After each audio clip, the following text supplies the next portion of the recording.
Before I begin, let me be clear about one thing. What you're about to hear is not a story meant to scare you. It's a memory I wish I could forget, but can't.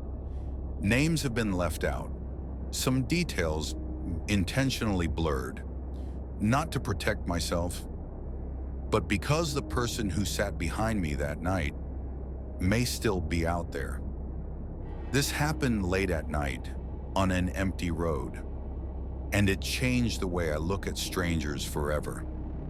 Only a few months have passed since the incident, yet the mark it left on my mind feels heavy, as if it belonged to years ago.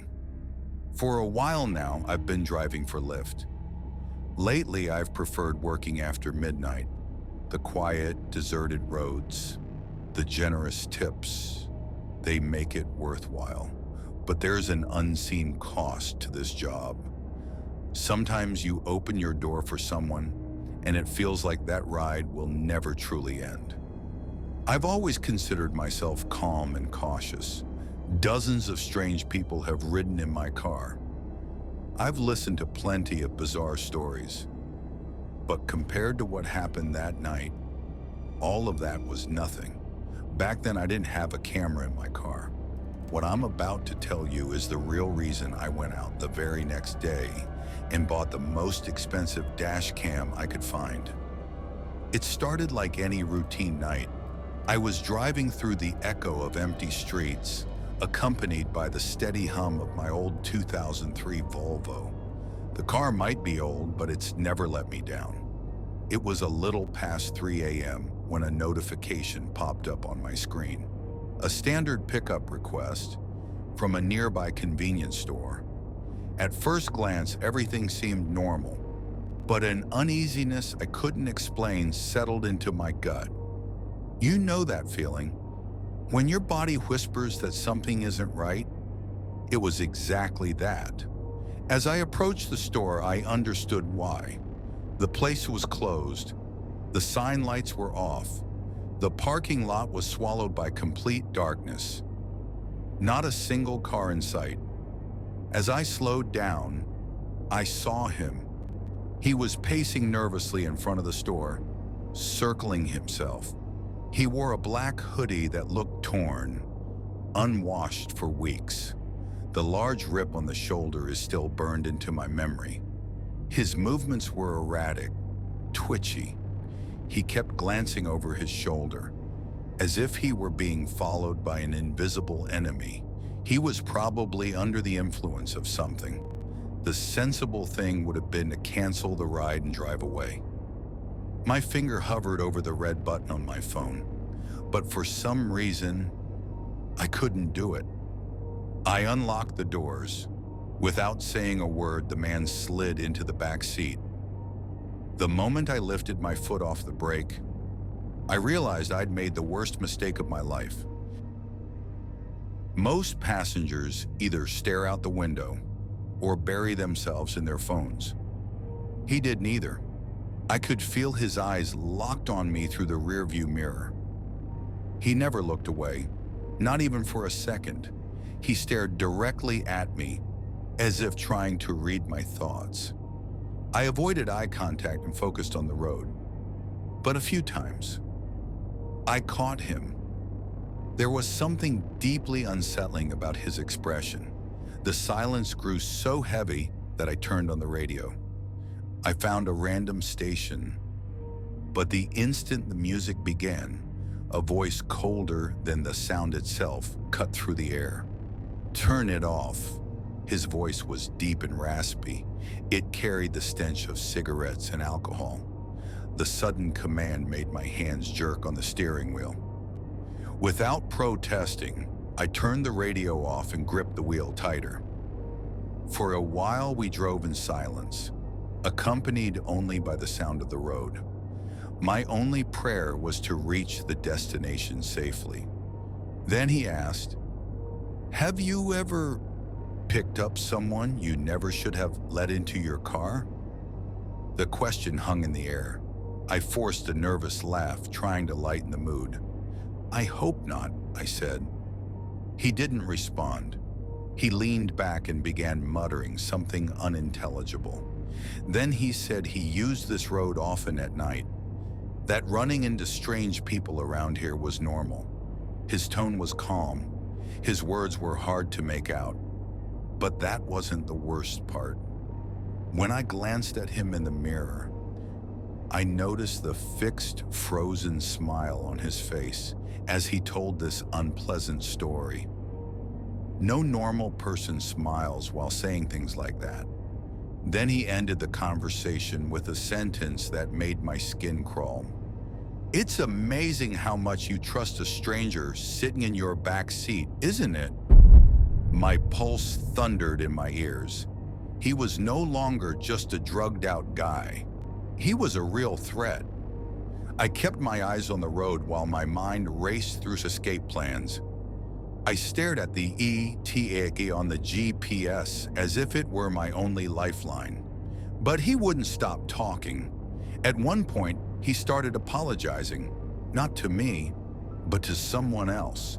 He babbled about having made a mistake, about it being unintentional. His voice was filled with panic. I didn't react.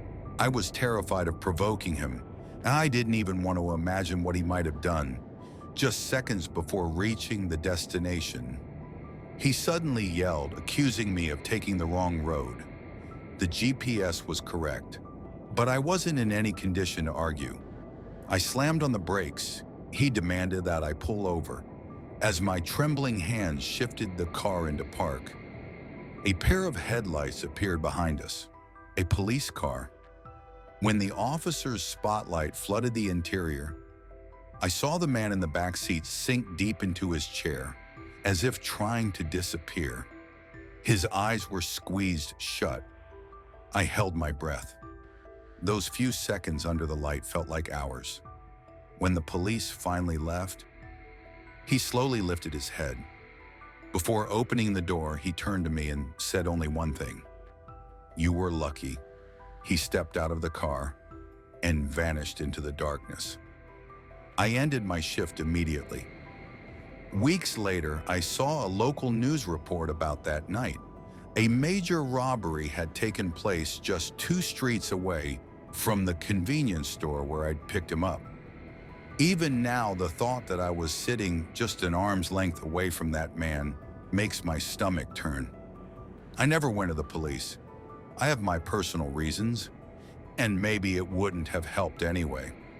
But I look at the people who sit behind me very differently now, because once you open that door, you never truly know who you're letting in.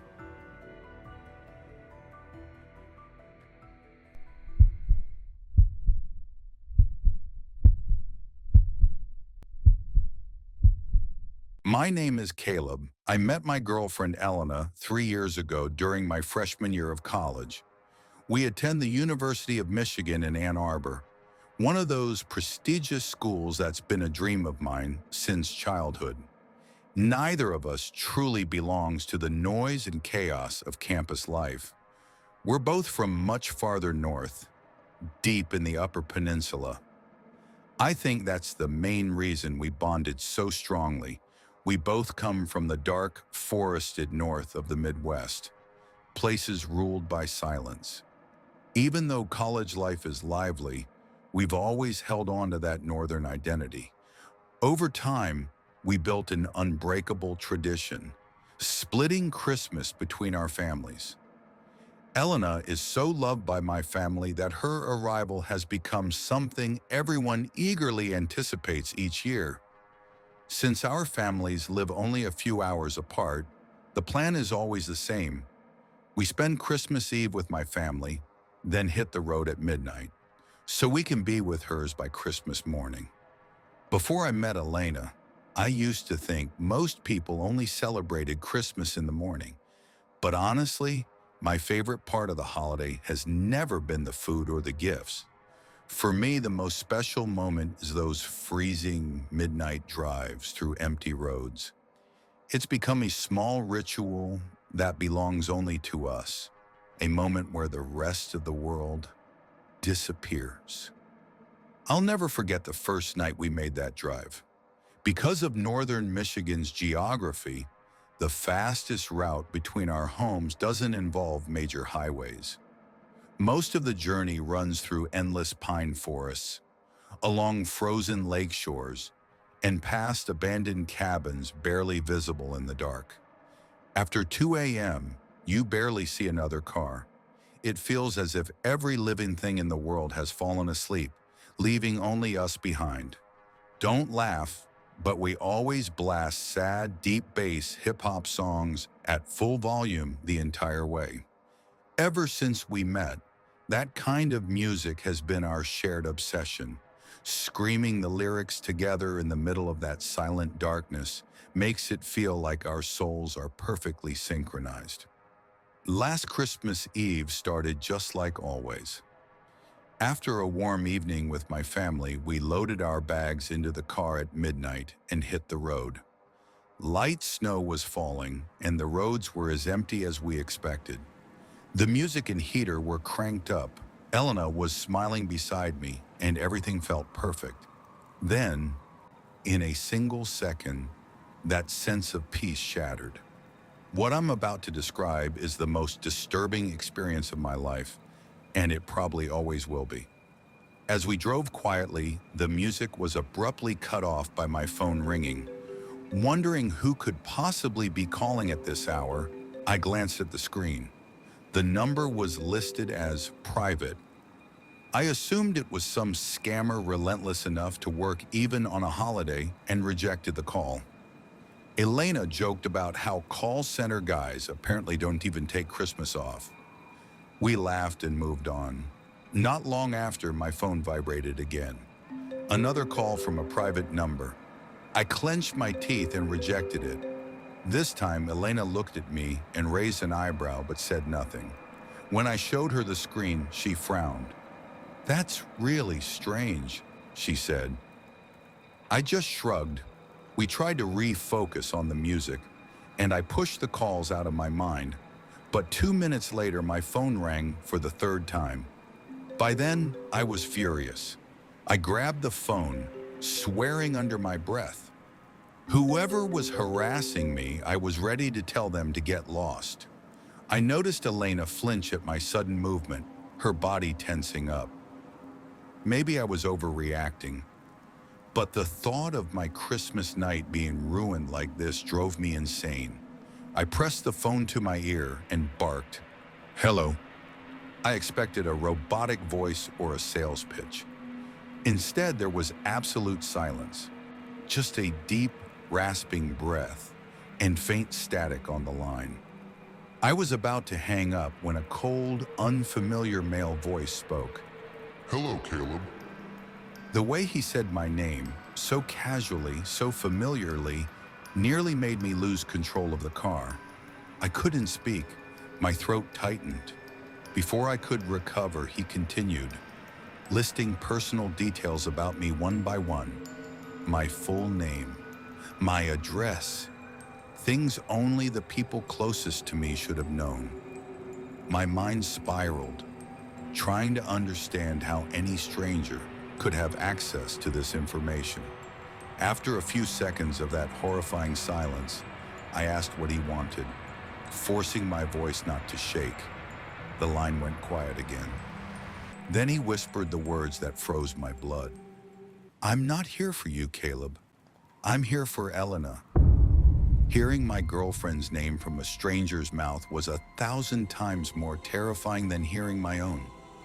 When I saw Elena's face, I knew she was just as shocked and helpless as I was. I immediately went on the defensive, shouting that I didn't know any Elena, that he had the wrong number. The man chuckled softly and added, "She's sitting right next to you." That was it. I couldn't take it anymore. I swerved the car onto the shoulder. My hands were shaking uncontrollably. I was about to demand to know who he was when Elena suddenly reached out and ended the call. I yelled at her. I demanded to know why she'd hang up on someone who was personally threatening us. She didn't answer. She just stared ahead, eyes wide with terror. I tried calling the number back, but the line never connected. In a barely audible voice, Elena told me to keep driving. Eventually, I pressed the gas, but I kept questioning her. She said she panicked, that she was scared and reacted instinctively. It made sense. Yet somewhere deep inside, a seed of doubt had been planted. Over the course of our relationship, we'd learned how fragile trust could be. Small white lies. Stories left incomplete. Maybe I was being paranoid. But could this have something to do with those things? The rest of the drive passed in heavy silence. I never turned the music back on. My mind was flooded with unanswered questions. Who was that man? How did he know so much about me? And most importantly, other than our families, who else knew we'd be on those deserted Michigan back roads at that exact hour? Even when we reached Elena's house, the weight inside me didn't lift. Nearly 3 months have passed since that night, and I still don't have a single answer. We've asked our families over and over. They insist they know nothing. Elena swears she has no idea either. That leaves me with only one conclusion. The man on the phone was real, and his intentions were terrible. But that's not what keeps me awake at night. You might think it was just a prank, but I swear to you, aside from our families, there was no one else in the world who knew we'd be driving those empty Michigan back roads at that hour. Ever since that day, I flinch every time my phone rings. Somewhere out there, I know that man will call again. It's only a matter of time. And when that day comes, I'll finally learn which side Elena's really on.